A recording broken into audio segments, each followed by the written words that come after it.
पाहूया प्रश्न 6 आहे. तिकिटाच्या एका रांगेत प्रशांतच्या पुढे 7 व्यक्ती सोडून 10 व्यक्ती होत्या. त्याच्या मागे 4 व्यक्ती सोडून 8 व्यक्ती उभ्या होत्या.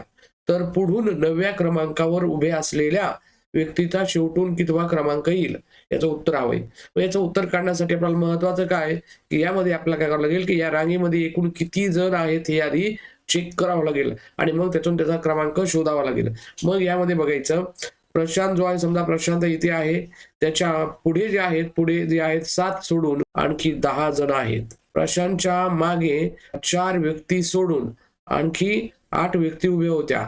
म्हणजे यामध्ये एकूण जे रांगेत आहे आपल्या लक्षात येईल. आता यामध्ये 8 आणि 4 12 व्यक्ती ह्या मागे उभ्या होत्या. 7 आणि 10 17 हे पुढे व्यक्ती होत्या आणि स्वतः एक जो आहे तो प्रशांत एक. म्हणजे 12 आणि 1 13, 13 आणि 17 30. एकूण रांगेमध्ये किती आहेत? 30 आहेत. आता याच रांगेमध्ये ज्या व्यक्तीचा क्रमांक पुढून 9वा क्रमांक आहे त्याचा शेवटून क्रमांक विचारलाय. मग अशा प्रमाणे आपल्याला माहित आहे जर समोरून क्रमांक 9 आहे आणि शेवटून क्रमांक माहित नाही तर आपण काय करतो, समोरचा क्रमांक शेवटून क्रमांक वजा 1 म्हणजे एकूण संख्या असतात त्या 30 हे सूत्र वापरतो.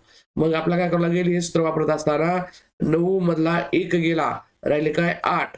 तर या 8ला 30 कडे पाठवावं लागेल आणि 8ला जर 30 कडे पाठवलं तर त्याचा शेवटून क्रमांक मिळणार आहे.